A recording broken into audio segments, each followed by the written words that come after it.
Hey guys, welcome back. So in the last video, we saw an example of all the three types of notations, that is omega, big O and theta. Hope the concept was clear. Now in this video, let's see some of the examples of algorithm runtime complexities. So in the world of algorithms, there can be multiple time complexities. But here, for the sake of example, we are taking the most commonly used complexities out of those. So the first time complexity is order of 1. It is also called as constant time complexity.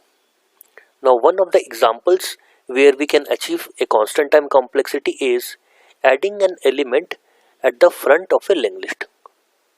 Now the second time complexity is order of log n. It is called logarithmic time complexity. Like finding an array in a sorted array using a binary search is a classical example of logarithmic time complexity. Now the third type of complexity is order of n. It is called a linear time complexity. Now if we want to find an element in an unsorted array, that is a good example of linear time complexity. Now the fourth type of complexity is order n log n. This is also called as linear logarithmic time complexity. So merge sort is a great example of linear logarithmic time complexity. The next type of time complexity is order n square. It is also called quadratic time complexity. Now if we are given a graph and we want to find out the shortest path between two nodes, then this can be achieved in order n square. The next complexity is order n cube. It is also called cubic time complexity. Like if you want to multiply a matrix, this requires order n cube time.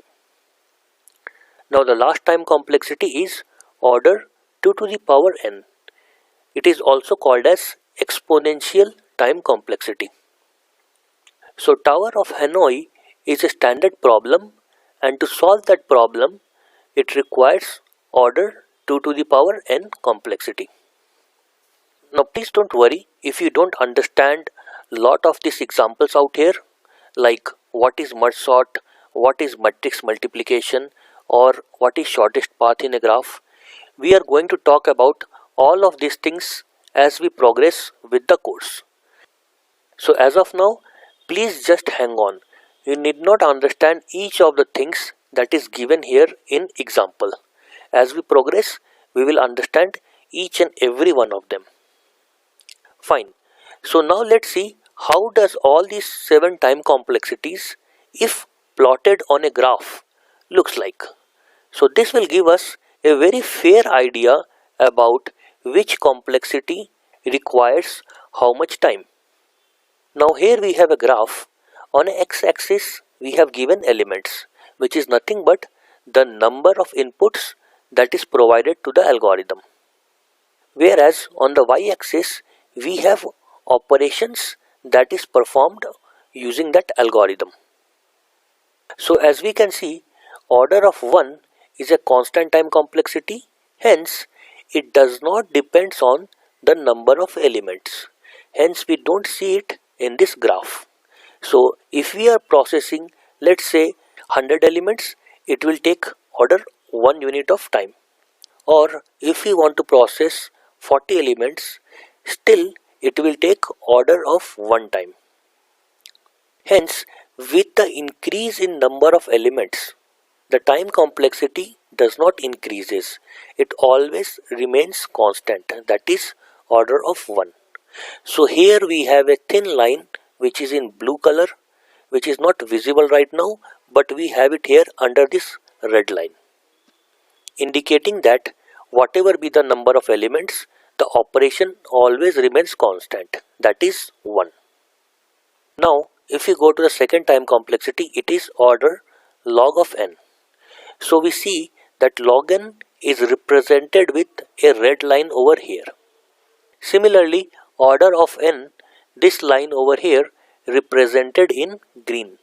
Order n log n is represented with purple, and so on. Now as we can see that order of log n, that is the red line, taking so less of operations for performing 100 elements. Whereas if the time complexity is order of n, which is represented by green line, takes around 100 operations. But in case the time complexity is order n log n, the operation becomes somewhere 650 for the same 100 elements. Now if you see, we have n square represented by blue color.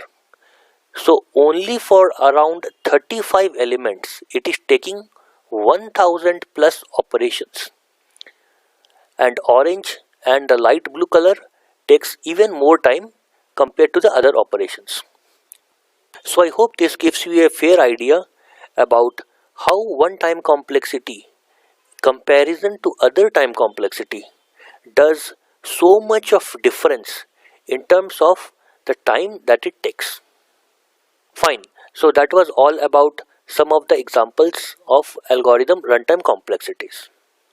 Now with this, we will end this video. In the next video, let's talk about how to calculate algorithm runtime complexity for a given algorithm. Thanks for your time. See you in the next video. Please subscribe, like, and share our channel. Keep supporting us.